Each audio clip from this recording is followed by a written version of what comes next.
Disrespectful children become dysfunctional adults, and in some cases, even dangerous adults.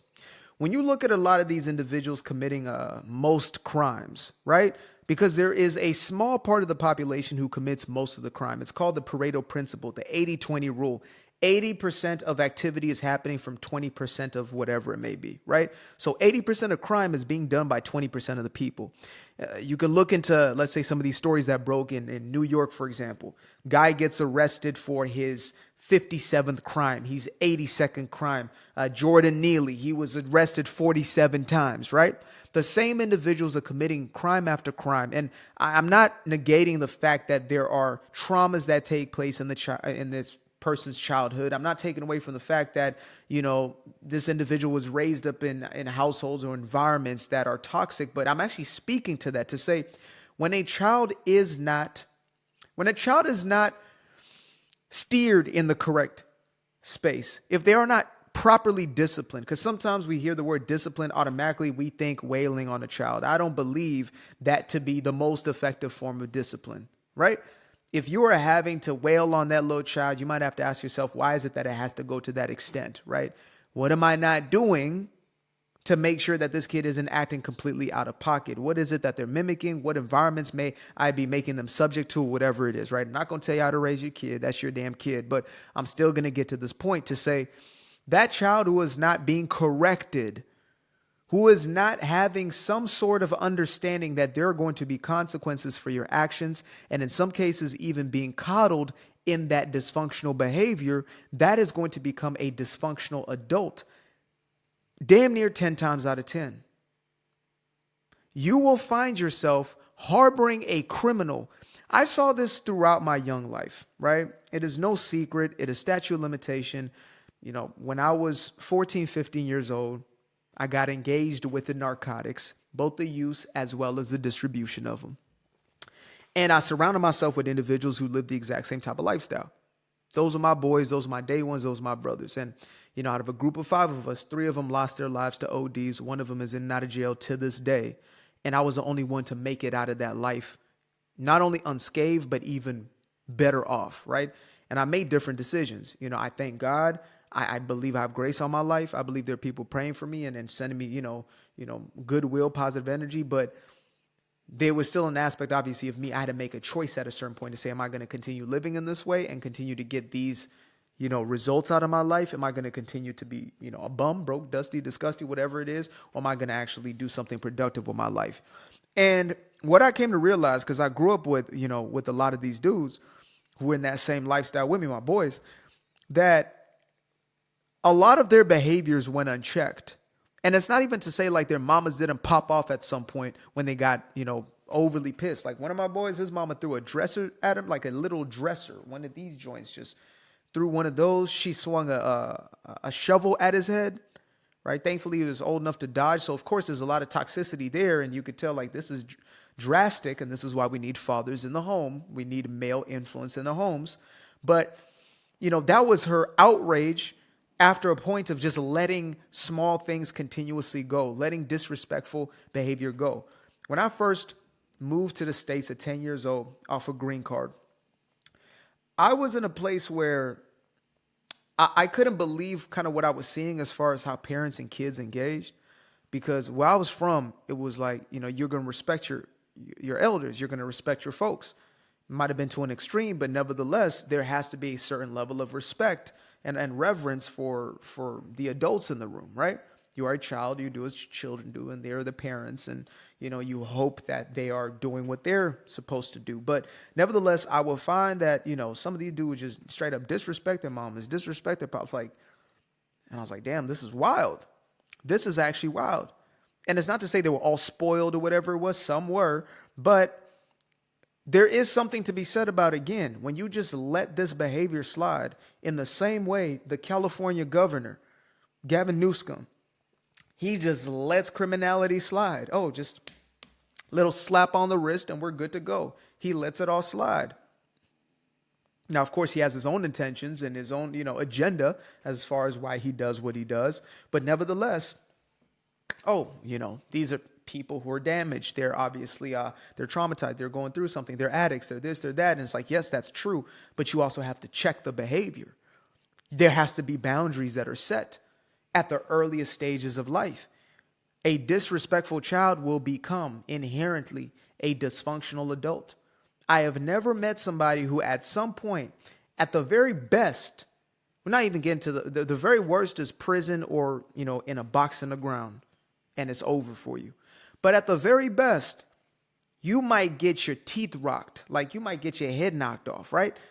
Somebody might hit you with the Beats by Dre because you never learned how to actually have respect, how to understand boundaries, how to know the parameters that people around you have, how to know that this is right and this is wrong. And instead of continue to do wrong and you getting coddled through it, that's my baby, instead of getting bailed out. Like my boy, when we were, my day one's funeral, which is a crazy thing to say before the age of 30, but it is what it is. And my boy tells me, bro, when I was locked up, like I was thinking about everything you used to tell us at 19 years old, because that's when I left. Like I was about to turn 20, actually. September 1st, 5 days before my dad's birthday. And he told me, he said, man, like, I was thinking about everything that you said when I was in there. And, and I realized like the best thing that happened to me was like my mom didn't bail me out this time. Like that final stint that he did, which was, I don't know if it was a 4 or 6 month bid or whatever it was. His mom did not bail him out. She left him in there. You got to deal with your own consequences. As difficult as it may be, sometimes it creates a sense of guilt.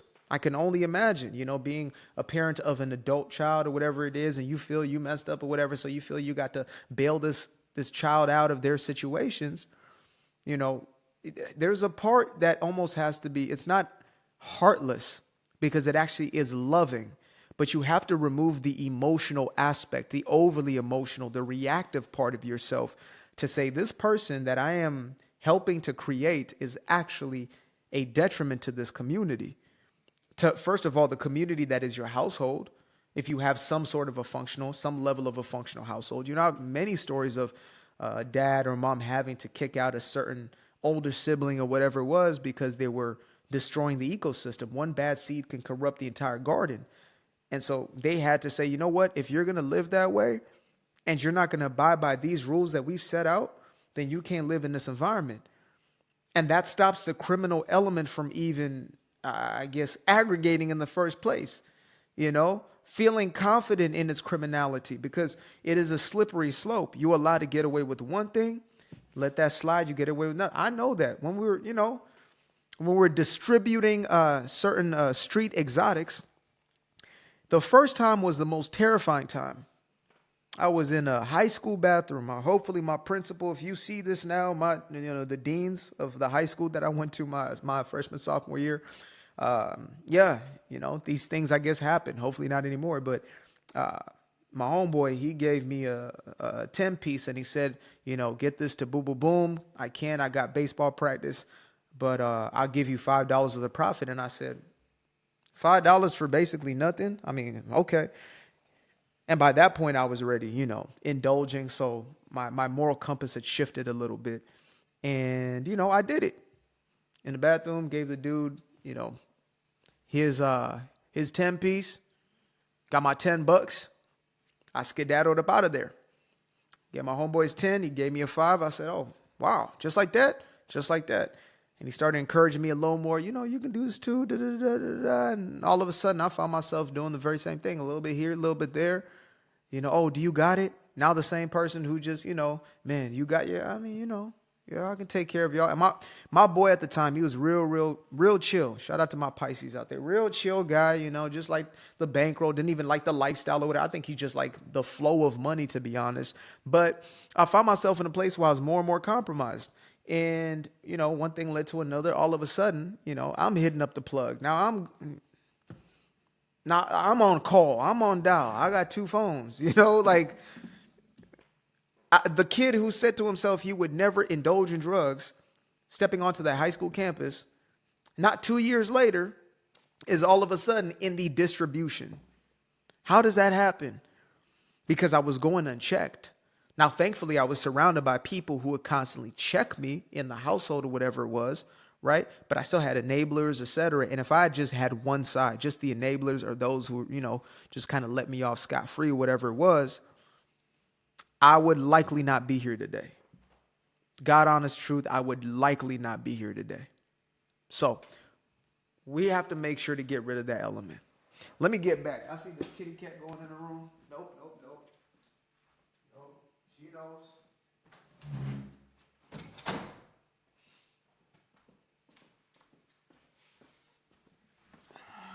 Yeah, I done left that door open. I was like, you know what time? She looked at me like, I said, you know what time it is.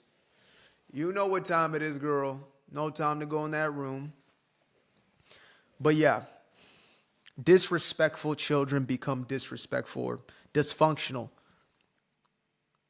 Broken people in most cases. We all need boundaries. We all need discipline. We all need structure. As a matter of fact, children crave that. They desire their parents to have that structure for them. They yearn for it. They want it. And so when you don't provide that, it becomes the criminal element. Now it becomes unruly. Now it is this full manifestation. And I say we need to, again, at some point, at some level, because first when you're a child, we're not going to lock you up. But now you're an adult. Now you got to get locked up. I'm not with the criminal element. I'm a guy who, I used to teach a lot about trauma, childhood trauma, programming, condition, etc.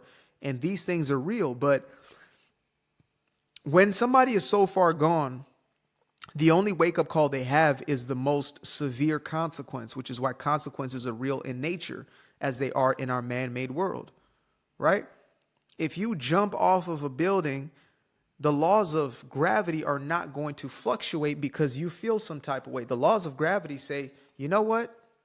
You jumped off of this at this velocity, at this rate, whatever it is, boom, you're done. It's over. There's no second chance with that one, right? Full contact and just the certain angle, and you're done. And real life is really that way. You do X, Y, and Z. The consequences are going to be dire. You run in the streets, 304 behavior, putting that thing out there. You end up with the veneer. Consequences. That's real life. And when you don't teach them young, you're going to have to learn them at some point. My pops always said, you pay now, you pay later. Pay the price now, which is sometimes harder because it's it's not the instant gratification, whatever it may be. Pay the price now of developing a solid character. Pay the price now, and you won't have to pay that later, right? Pay the price now of investing your money. Pay the price now of learning how money works. Educate yourself on finances, right?